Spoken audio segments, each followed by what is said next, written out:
Bienvenidos a News 24, el magazine de noticias, análisis en español de i24 News. Mi nombre es Carlos Burovich. Yo soy Damián Pachter y estos son los titulares. El vicecanciller de Rusia, Mikhail Bogdanov, en una entrevista exclusiva a i24 News, reconoce a Jerusalén Oeste como la capital de Israel. La ciudad de Taibe, en Cisjordania, festeja el Oktoberfest con buena cerveza, bailes y turismo. Elecciones municipales en Tel Aviv, Inmigrantes Unidos es el nombre de la lista que se postula al Consejo Deliberante con propuestas innovadoras.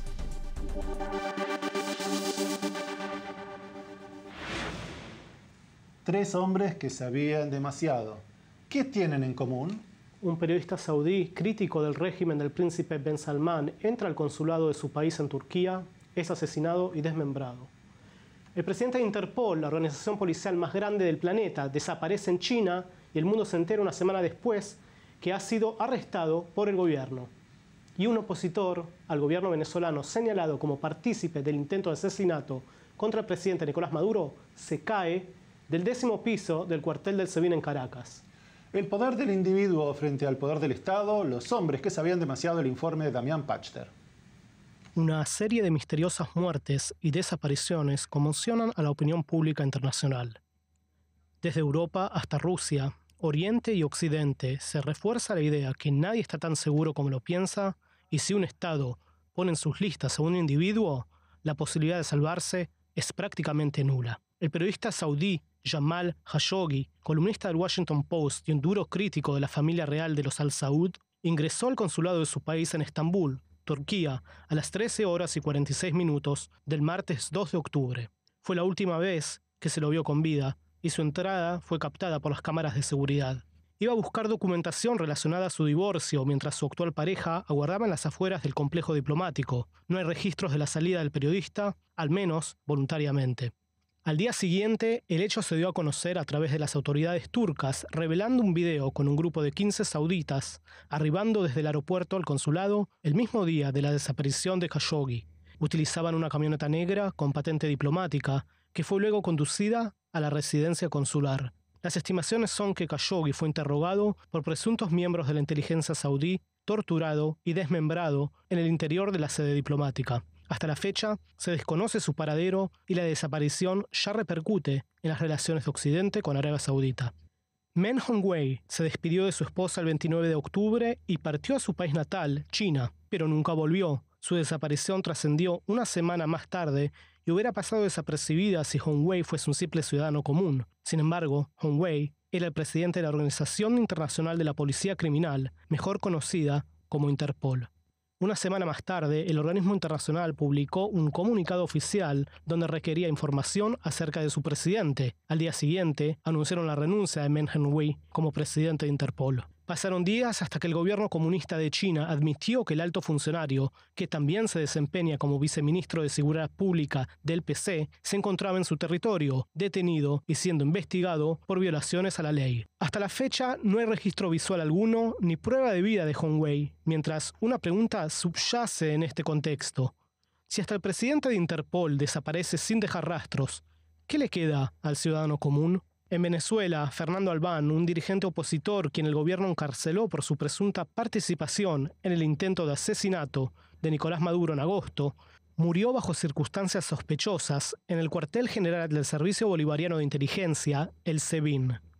El cuerpo de Albán cayó desde el 10º piso y desde el gobierno dicen suicidio, desde su partido asesinato. Todas muertes y desapariciones con múltiples indicios de involucramiento estatal. Mensaje a opositores, ajustes de cuentas, hombres que sabían demasiado, que al parecer era mejor callar. Damián Pachter, News 24, i24 News.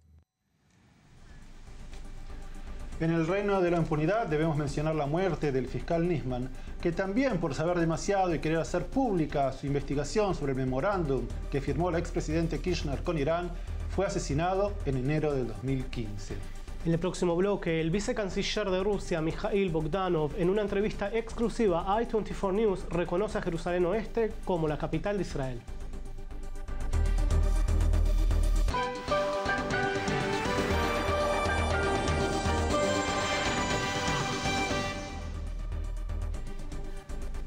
Gracias por estar con nosotros. Están viendo News 24 en español. En la isla de Rodos tuvo lugar el diálogo de las civilizaciones en las que i24 News participó como sponsor. Uno de los paneles trató sobre el paradigma del conflicto de Medio Oriente y tuvo como moderador a nuestro colega Eylon Levy, periodista de investigación de i24 News.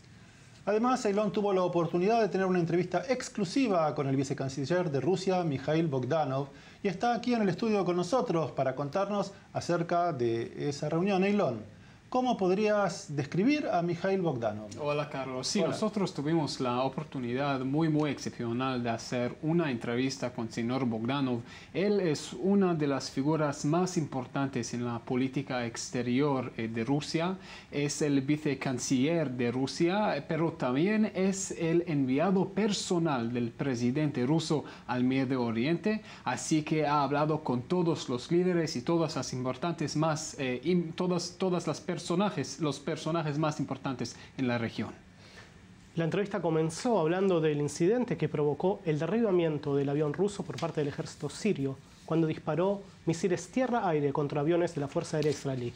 Escuchemos lo que decía. When through the fault of Israeli pilots, 15 people died, as our Minister of Defense said, the rules of the game have changed. Mikhail Bogdanov is Putin's man in the Middle East, the Kremlin's Middle East envoy and Deputy Foreign Minister of Russia. We met him at the Dialogue of Civilizations Rhodes Forum for a rare, in-depth and no-holds-barred interview. Mr. Bogdanov, last month in a tragic incident, the Syrian army shot down a Russian plane. Why did Russia blame Israel? I think that on this issue, the President of Russia and Minister of Defense have already spoken. So I think on my level, as a diplomat, I would be uncomfortable to comment on the issues that are related to certain military matters. One theory is that Russia has decided it's time to end Israel's freedom over the skies of Syria. Let me say again that I do not represent the Ministry of Defense. So if you have questions on this matter, you need to address them to the Russian Ministry of Defense. You say you don't speak for the Russian Defense Ministry, but you are the envoy of the Russian president, and he says this is, quote, a chain of tragic chance events, but the Russian Defense Ministry says it reserves the right to respond. Are they playing good cop, bad cop here? I can't comment on that. I don't know. I don't know what you mean. Because I'm certain that all these issues are being discussed at the very highest level with the participation of the Ministry of Defense and other actors. What I'm saying is the Ministry of Defense statement I understand what you're saying. seems to be very different from the president. It's not my job to comment on what my president or Minister of Defense mean. It's not my capacity. Your country has now delivered the S-300 batteries to Syria, something Israel has vigorously resisted for many years. Does Russia understand Israel's security concerns? Of course we do. Therefore, for many years, despite requests from the Syrian authorities, there were even agreement and prepayments, and people were prepared. We didn't deliver the S-300 system precisely because the Israeli leadership asked us not to do so. But in this particular case, the rules of the game were violated, so the rules of the game have changed. The rules of the game were violated when Israeli pilots used a Russian aircraft for cover, knowing how it threatened the Russian crew. Eylon, el contexto de este incidente tiene que ver con la guerra civil de Siria, que ya tiene más de 500.000 muertos, 13 millones de personas desplazadas. Assad recupera el poder sobre el territorio gracias a dos aliados, que son Rusia e Irán. Israel demanda que Irán no se acerque a nuestras fronteras. ¿Qué dice Bogdanov al respecto? Sí, Bogdanov nos dijo, como vimos, que Rusia entiende las inquietudes de Israel con relación a su seguridad en Siria y por eso Rusia no había dado las baterías de S-300 a Siria porque entiende las inquietudes.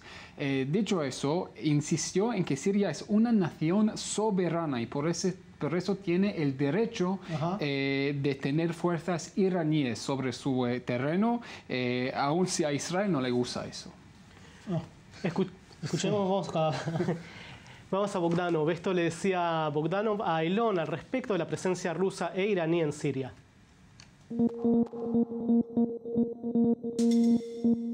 Israel is demanding that Iran be kept completely out of Syria.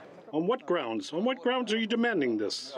Like you say, you're not a spokesman for the defense ministry. I'm not a spokesman for the Israeli government. So we have nothing to talk about if you can't answer my questions, because Syria is a member of the United Nations. It has equal rights to Russia, Israel, America, and any other country. This is a sovereign country led by a legitimate government. That's Syria's sovereign right. And yet, all the same, Russia has been negotiating with Israel about a buffer zone, keeping Iranian troops away from the Syrian border. Of course, all this was done in coordination with Damascus. We told our Israeli colleagues on the political and diplomatic echelon that defense matters are ultimately decided by the sovereign Syrian leadership regarding Syrian territory. They have asked us and the Iranians to be there. The Iranians have said repeatedly on many levels that Syria asked them to help in the fight against terrorists. And when Mr. Assad tells them that their mission is accomplished and they are no longer needed, they will leave Syria, just like us. Skeptics might look at Russian policy and say, with evidence of Russian interference in the American elections, poisoning of the Skripals and the invasion of Ukraine, that actually it's not credible to say that sovereignty is what's driving Russian foreign policy. You know, it's really funny to talk about this. You must not be aware of the processes that have taken place in the last 4 years. Regarding Ukraine, I want to ask our European colleagues. There were elections, and we were only waiting to implement that agreement between the legitimate president and the opposition, which was guaranteed by Germany, France, and Poland. Did it happen? Where are these guarantees? Where are these elections? And where is the legitimate president? And you are talking about credibility? Eilon, Rusia como superpotencia no está preocupada que Irán pueda llegar a tener una bomba atómica y que esto cambie la relación de las fuerzas en la región. Las revelaciones que presentó Netanyahu, el archivo atómico iraní, ¿no lo convencen de que es un peligro? No pienso que Rusia quiere que Irán tenga una bomba atómica, por eso es una parte del acuerdo internacional contra el programa atómico de Irán, pero no le interesaba a Bogdanov que los iraníes habían mentido a la comunidad internacional sobre su programa atómico. Bogdanov era muy cínico en nuestra entrevista, diciendo que el Organismo Internacional de Energía Atómica debería haber verificado lo que dijo Netanyahu, pero no quiso decir que eso es lo que tienen que hacer en este momento. Hasta el día de hoy no hay mucha reacción internacional respecto a las revelaciones del archivo nuclear iraní, que fue secuestrado según las fuentes israelíes. Sí, según prensa extranjera, por Israel. Pero sigamos, Bogdanov le responde a Eilon Levy acerca precisamente de los archivos nucleares de Irán y sobre el proceso de paz en Medio Oriente.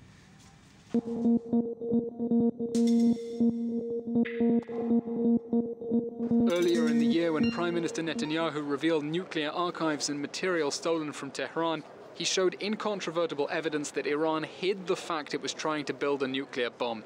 Does that concern you? I'm telling you again, no. Maybe it's part of the information warfare, but speaking seriously, the Israeli leadership told us later that there were 3 days for these sites to be cleared and concealed. If that's the case, Israel should have taken a different approach and not worked with journalists and with what we call megaphone diplomacy. But say seriously, let's check this now, today, not in New York. We're ready to assist, and I think the Iranian leadership is ready to assist and check this. The same goes for the archives referring to the nuclear program in Iran. It's not a matter of speaking from a stage. It's the work of the IAEA, which is supposed to check this. It is a professional and serious organization. It has authority and legitimacy. And to tell the whole world they have something and to show pictures, maybe some people like this and it helps him. Maybe it's intended to score points and for internal consumption. But if you're talking seriously, this issue has to be dealt with at the professional level. The IAEA recently published the latest report, and Iran is the most inspectable country in the world when it comes to the nuclear issue. According to the Israeli Prime Minister, the evidence for the Iranian nuclear archives proves they were trying to... These documents and archives should have been transferred to the IAEA long ago. These new sites raised in the new... No, but it's naive to think that only one country and only one secret service knows something that nobody else knows. That's what I think.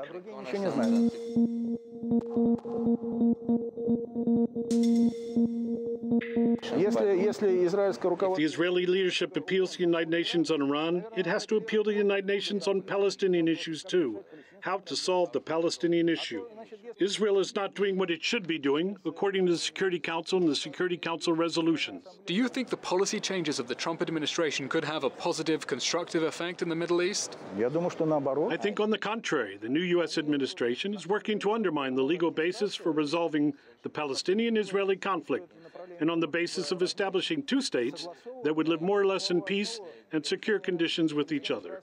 They're destroying what previous administrations did, for which the Americans, Israelis, and Palestinians won Nobel Peace Prizes. Mr. Bogdanov, you've spoken to both sides. If Israelis and Palestinians renew negotiations and it turns out they can't reach a deal, what should Israel do? I don't know. Many Israeli officials told us the best thing is direct dialogue with the Palestinians. We agree with this logic. Moreover, if you know, President Putin proposed a meeting 2 years ago between the Israeli Prime Minister and President Abbas in Moscow without preconditions. But unfortunately, our Israeli colleagues rejected this effort for direct talks at the highest level and to try to move this point from an impasse. Elon, luego que Trump haya reconocido Jerusalén como la capital de Israel, hubo manifestaciones y vos hablaste sobre el tema con Bogdanov y te sorprendió con su respuesta respecto al estado de Jerusalén. ¿Qué fue lo que te dijo? Los rusos habían anunciado el año pasado, 8 meses antes de Trump, que reconocen a Jerusalén Oeste como la capital de Israel, pero no explicaron nunca por qué tomaron esta decisión. En esta entrevista, Bogdanov nos explicó por la primera vez por qué los rusos han decidido de reconocer a Jerusalén Oeste como la capital de Israel. Miramos. Veamos entonces la entrevista que Eylon Levy hizo al vicecanciller Mikhail Bogdanov y sus declaraciones sobre Jerusalén.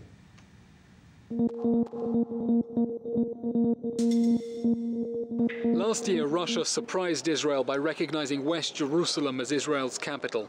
Why did you do that? Sometimes we notice that there are certain elements of irrationality in our approach.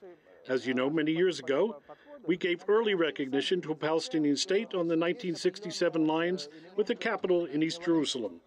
And we asked ourselves a question: what about West Jerusalem? If we say East Jerusalem is the capital of a Palestinian state, then logically, West Jerusalem would be the capital of Israel.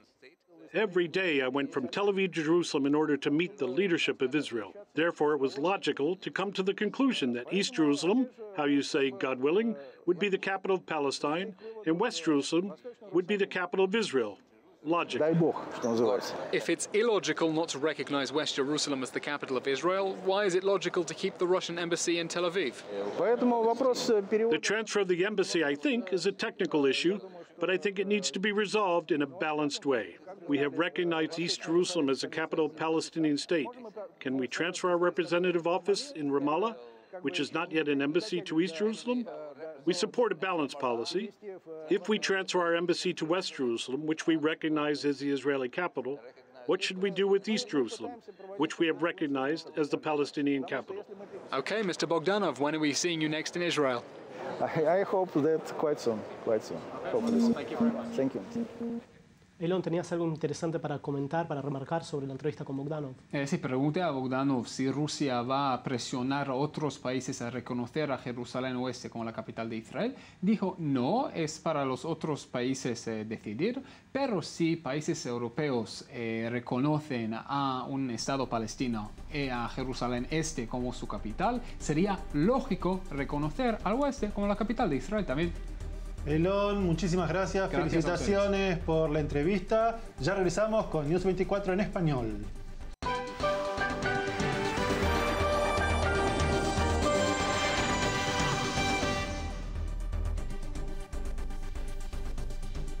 Gracias por seguir con nosotros. Están viendo News 24 en español, el magazine de i24 News. El pueblo de Taibe, de tan solo 1.500 habitantes y ubicado a pocos kilómetros de la ciudad de Ramallah, en Cisjordania, recibe año a año a miles de personas que se acercan a degustar la cerveza local como parte de un evento muy especial, el Taibe Oktoberfest. El Oktoberfest, fiesta originaria de Alemania, es el único festival de cerveza en territorio palestino y una celebración que permite demostrar otra cara de una sociedad convulsionada y hasta ser una buena oportunidad para que israelíes y palestinos puedan celebrar juntos. Y para contarnos acerca de la particularidad de la ciudad de Taibe, de esta celebración, se encuentra en el estudio con nosotros nuestra colega Pablo Duer. Pablo, ¿cómo es que una celebración tan europea se lleva a cabo en el corazón de la Autoridad Nacional Palestina en Taibe? Bueno, muchos motivos. Para empezar, fue una idea que surgió en el año 93, 94, con los acuerdos de Oslo. La familia Huri, estaba en los Estados Unidos. Cuando se dan los acuerdos de Oslo, deciden hacer un encuentro con Yasser Arafat para pedirle la autorización para poder abrir una cervecería. Abren su cervecería que se llama la Taibe Beer, la cerveza Taibe, y en base a eso crean un festival de cerveza. Es muy interesante ver un festival de cerveza con toda la tradición, como si fuese en Alemania, pero en los territorios palestinos, obviamente por el tema del alcohol, por el tema de que hay salchichas de cerdo, y hay un montón de cuestiones que no se ven en la cotidianidad palestina, en la cotidianidad de los territorios palestinos, como Ramallah, por ejemplo. Así que surgió más que nada por un tema de economía, para hacer un negocio familiar, porque al fin y al cabo la familia vino de Estados Unidos y quería tener su ganancia, y al mismo tiempo es como también una manera de ayudar a la población y el pueblo de Taibe, que es un pueblo muy chiquitito, de 1.500 habitantes, y es el principal emprendimiento del pueblo.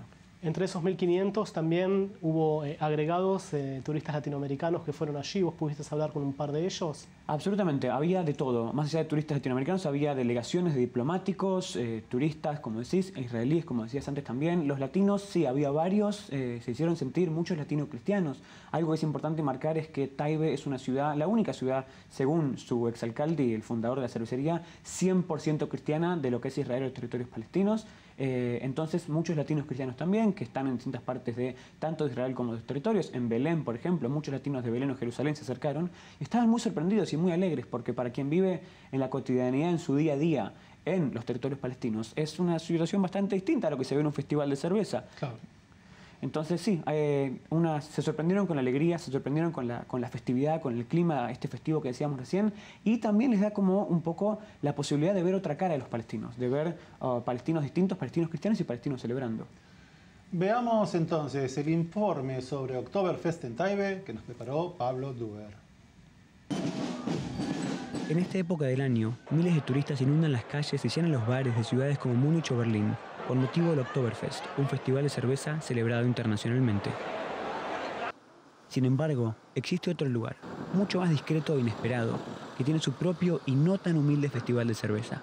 Se trata de la pequeña ciudad árabe de Taibe, ubicada a pocos kilómetros de Ramallah, en Cisjordania. El Taibe Oktoberfest se celebra cada año desde el 2005 y recibe a miles de personas, incluyendo niños y adultos mayores, árabes y judíos, turistas y hasta diplomáticos.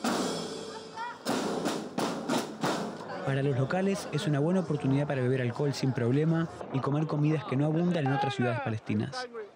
Sucede que Taibe es la única ciudad 100% cristiana de la región y está rodeada por 16 con mayoría musulmana. No esperaba que tenía eso acá, por acá, especialmente por el tema del alcohol y de los bailes, por ser es un país musulmán, entonces uno no espera eso. Además de comer y beber, el Taibe Oktoberfest resulta una oportunidad inmejorable para mostrar otra cara de la sociedad palestina, alejada, al menos por unas horas, de la cotidianidad del conflicto. En verdad esta cultura, esta celebración la tenemos con cerveza y sin cerveza, con Taibe y sin Taibe. Es parte de nuestra cultura, somos así, tal cual como ves, gente alegre, felices, y es una ocasión nomás. Un elemento particularmente llamativo de este festival es la presencia de israelíes. Año tras año llegan desde distintas partes del país para disfrutar de la famosa cerveza Taibe y, sobre todo, la posibilidad de celebrar codo a codo con la población local. Este amigo mío es un israelí judío y yo estoy acá por él, porque él me invitó para acá. Él viene todos los años y como él hay muchos. Y ojalá que sean mucho más y que celebramos, porque al final y al fin y al cabo no tenemos otra opción, sino vivirlo juntos, celebrarlo juntos, disfrutarlo juntos y estar juntos. No hay otra opción. Buena cerveza, buena comida y clima festivo resultan una combinación ideal para hacer a un lado el conflicto y la violencia. Unos celebrando sus tradiciones, otros disfrutando de la cultura vecina, y juntos demostrando que israelíes y palestinos no necesitan más que una cerveza para festejar lado a lado. Pablo Duer, News 24 en español. Pablo, vemos gente celebrando a cielo abierto, felicidad, festivo. Contame, por favor, qué es lo que pensás que hace que este fenómeno funcione. Bueno, para que funcione este festival, obviamente más allá de la aprobación de parte de la autoridad palestina, se requiere mucha voluntad de parte de todos. Es un negocio familiar, como decíamos recién, que roza lo privado, roza lo público, porque es la cervecería de la familia más poderosa del pueblo, que fue David Huri, el fundador, fue alcalde del pueblo por mucho tiempo. Así que es una manera también de atraer turismo, de atraer gente de todo el mundo y también de hacer relaciones públicas de alguna manera, porque más allá de la inversión de dinero que les llega de afuera, les da la posibilidad de tener imágenes así como estas de palestinos celebrando, de palestinos alegres, que es lo opuesto a lo que se ve en general en televisión, que es relacionado con la violencia. En un instante vamos a ir a Huri, pero ¿los israelíes pueden ir libremente, pueden acceder sin problemas a la ciudad de Taibe? Bueno, la ciudad de Taibe, por su cercanía a Ramallah, implica pasar por territorios de área A, que es el área que está prohibida para ciudadanos israelíes. Vimos una cantidad interesante de israelíes. Hace varios años que sabemos que hay muchos israelíes que van. No son la mayoría, son una minoría, pero están presentes, o sea, están presentes, son israelíes que o toman el riesgo de ir a un lugar donde tienen prohibido ir, o gente que tiene doble pasaporte, que puede ir con su pasaporte extranjero, entrar y salir como si fuese un turista más. Lo que es interesante es un poco, lamentablemente hay muchos israelíes que van ahí porque están políticamente alineados únicamente, y no van tantos israelíes que creo yo podrían aprovechar la posibilidad de ver la otra cara de la población, de ver la otra cara de los palestinos. Y como decía David Huri, el fundador, él decía: yo espero que en algún futuro podamos brindar por la paz con cerveza Taibe. ¿Mencionó Huri? Huri, entonces les contamos, la familia Huri es la que ha invertido en este proyecto para desarrollarlo, para que sea turista, para que traiga gente, para que haya cierto aire de normalidad. Escuchemos lo que decían durante los festejos. It's a 2 days event. It's very popular now all over the world. Oktoberfest is in America, is in Europe, in Germany, that's where it started. But it was, for us, it was normal to bring an Oktoberfest to Palestine. Basically, as I told you, it's a win-win approach. We market our beer and we market the city, and we try to attract many people to help us make Taibe famous. We try to, as I said, to bring a sense of normality to Palestine. This is democracy. Before we opened the brewery in 1994, we went as far as Tunisia, met with the late President Yasser Arafat, and made sure that we have a Palestinian democratic state, that we can sell beer and we can open a brewery. In addition to the brewery, we opened the Taibe Winery in 2013 and also the Taibe Golden Hotel. And these are our investments here in Palestine to support Palestinian economy. Our Oktoberfest is not like any Oktoberfest anywhere else in the world. This is more of an open day for the village of Taibe. And what we do is not only have beer, but we also have local products from the local organizations in Taibe, the local businesses, and we have the local restaurants selling their foods. We have the women selling their homemade stuff. You know, people, what they see on the news is what they think all Palestinians are, but that's not the case. There's beer and food and dancing and drinking and rap and all this kind of stuff from like all over the world, and we have that in Taibe as well. Pablo, este es un síntoma de normalidad, diríamos.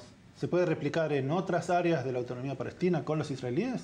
Bueno, con israelíes es más difícil, pero yo creo que poco a poco los israelíes pueden ir accediendo a esta otra cara de los palestinos, que tienen, como sabemos, muchos eventos similares a este, a menor escala, pero los tienen. Bueno, muchas gracias por tu informe. En el próximo bloque, Rodrigo González, ciudadano israelí de origen chileno, nos cuenta sobre su trauma después de la guerra del Líbano. Ya volvemos.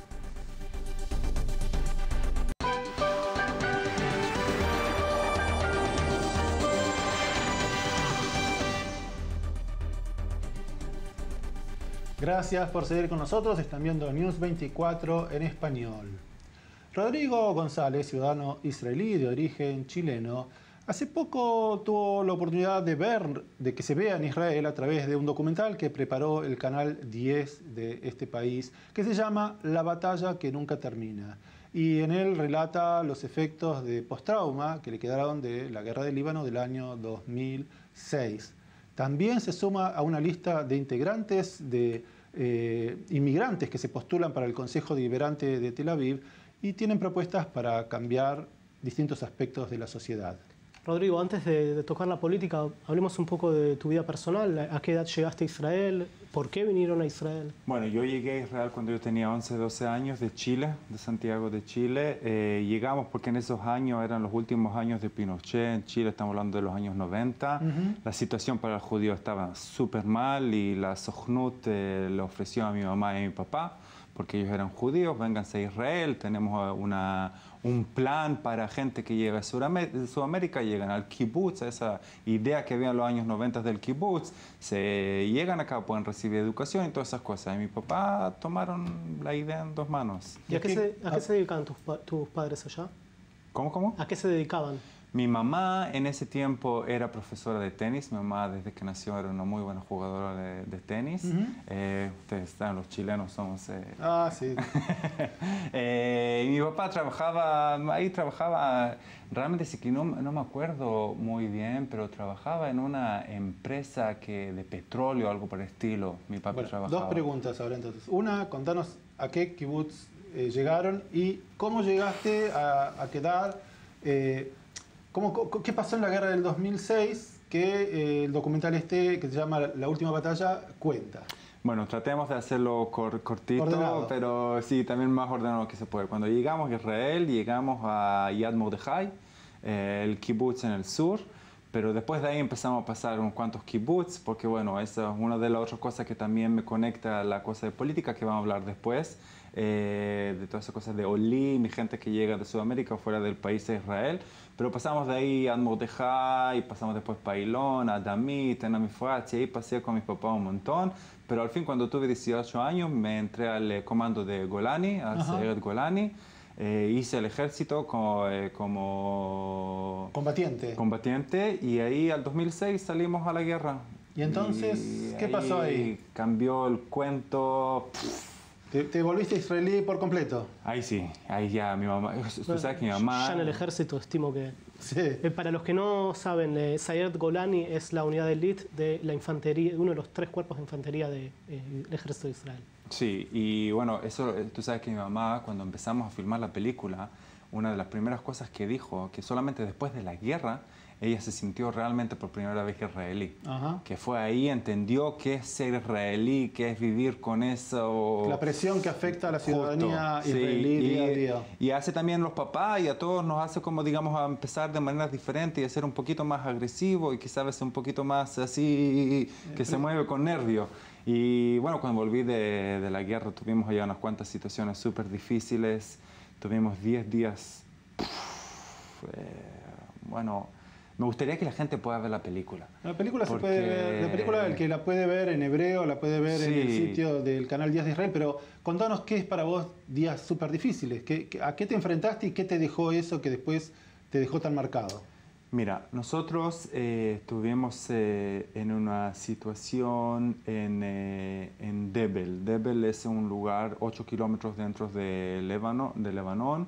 Y entramos allá, todo mi unión, entramos y nos encontramos en una situación que llegamos a una casa y pasó algo como 2-3 horas. La Hezbollah en ese tiempo disparó 2 misiles, uno acá y uno acá, toda la casa se cayó y habían 36, 37 soldados dentro de la casa. Y había que sacarlos y llevarlos de vuelta para Israel ahora, porque no se podía meter aviones o cosas así, teníamos que llevarlo a pie. El rescatismo era hacia atrás. Hacia atrás y a pie. Y a pie. Y entonces corrimos algo por estilo como desde las 9, 10 de la mañana hasta las 6, 7 de la noche. Llevamos 36 soldados en la espalda corriendo así para Israel, vuelta. Y realmente que fue una cosa súper traumática porque no llevamos soldados sanos, llevamos, digamos que se puede decir, partes de soldados o cuerpos de jóvenes que es lo que pasó. Y después cuando llegamos aquí, mi unidad y mis compañeros del ejército, que realmente eran muy buenos amigos, estábamos todo el tiempo juntos y pasábamos un montón de tiempo juntos, nos separamos uno del otro y cada uno se perdió por 2-3 años. Y después que me di cuenta que 2-3 años cada uno no estuvo en contacto, no sé dónde encerraron, se fueron cerrando. Sí, se fueron cerrando y también se fueron, como digamos, hubieron 6-7 que dejaron el país. Y después que pasó toda esa cosa, me dije a mí mismo, bueno, ¿qué pasaron esos 3 años? Ahora yo también ni siquiera entendía lo que yo tenía. Yo ni siquiera sabía que eso era post-trauma y que por eso dejé de trabajar en la tele y dejé de hacer mis cosas que yo estaba haciendo. Y solamente cuando empecé a trabajar en la película entendí que esa es la situación y que por la guerra y por las cosas que pasamos y las cosas que tuvimos, afectó a mis compañeros que dejaron a Israel y empezaron a dejar sus parejas y tuvieron problemas las de la guerras familia. tienen consecuencias. Justo. Y la gente queda marcada. Sí, sin y eso fue una cosa que yo, digamos, algo de como 3, 4 años trabajé también en la película que subió en Canal 10 y ahora la estamos traduciendo para que se vaya también para un poquito para Sudamérica, que es una cosa que yo quiero que se vaya también en español. Estamos tratando de meterla al cine.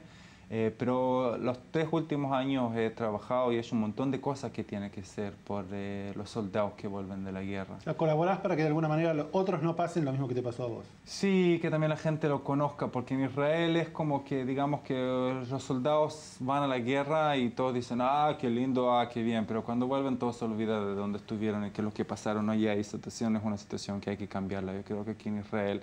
Y bueno, ir hoy a la Knesset y cambiar las cosas a mí mismo no puedo, pero yo sé hacer películas y me gusta hacer películas, entonces por lo menos es lo único que puedo hacer. De esa manera podés de alguna manera expresarte. ¿Hablamos de política? Y sí, en este contexto, una persona que viene de Chile va al ejército, pasó lo que pasó y decidiste meterte en política. Precisamente el 30 de octubre hay elecciones municipales, te sumaste a la lista de los inmigrantes, los OLIM, nuevos inmigrantes, y la lista va por el Consejo Deliberante de Tel Aviv con propuestas para ganar y generar cambios en la sociedad. ¿Cuáles son los objetivos de la lista en la que formas parte? Mira, yo voy a contar, bueno, mi cuento, mi parte, porque yo creo que eso también es el cuento de los inmigrantes, digamos, que no también son inmigrantes, porque todos pueden decir que, digamos, no sé, en español, ¿cómo realmente se puede decir a gente que es Olim? El Olim es el inmigrante.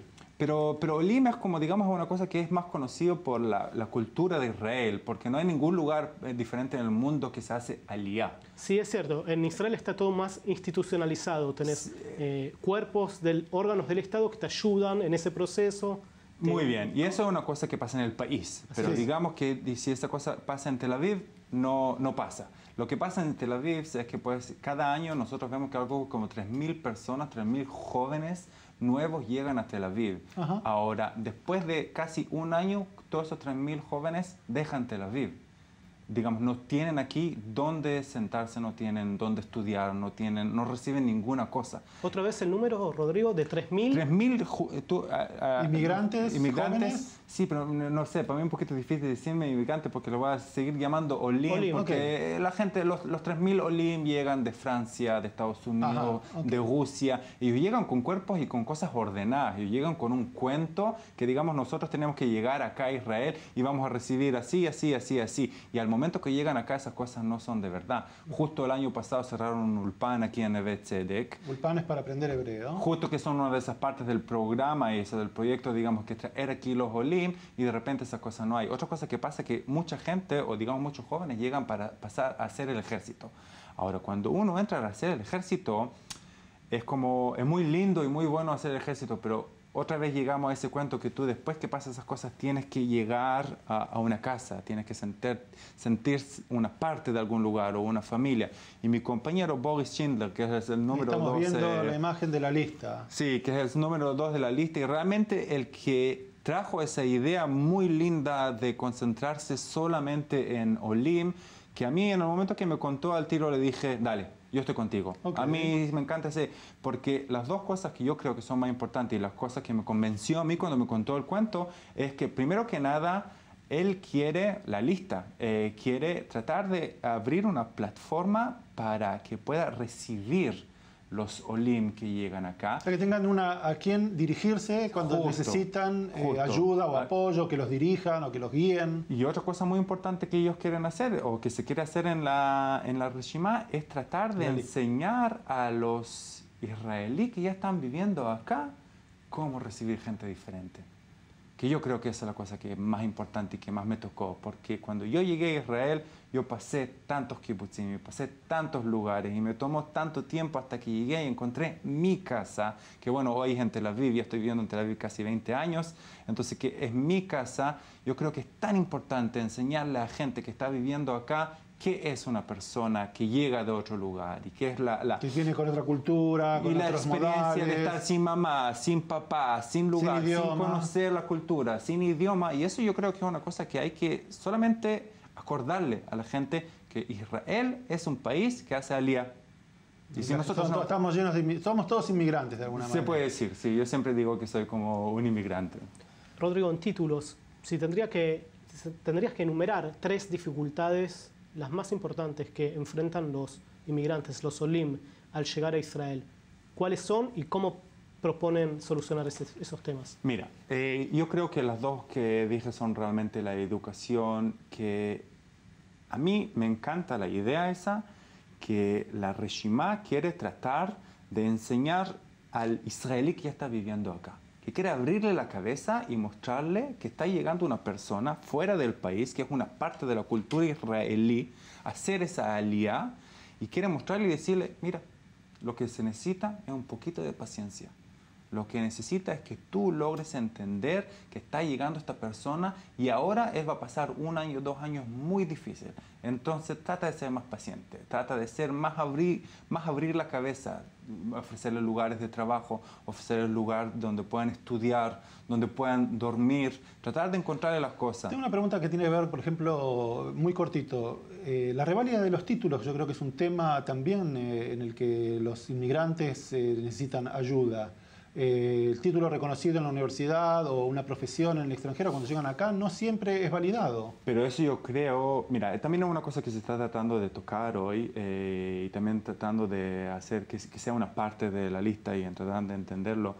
Pero la cosa que con mi papá y mi mamá me pasó eso. Cuando mi mamá llegó, era profesora y tenía tu título y había estudiado en la universidad y todas esas cosas. Y cuando llegó acá no lo conocieron.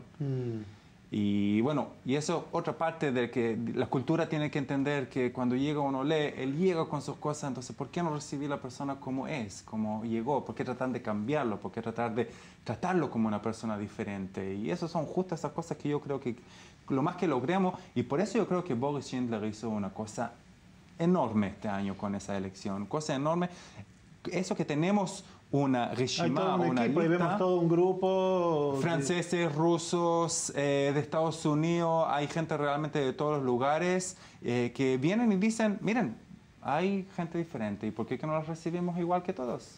En 10 segundos, Rodrigo, si tendrías que darle un consejo a un nuevo inmigrante, ¿cuál sería tu consejo? Paciencia. Sablanut se dice en hebreo, paciencia.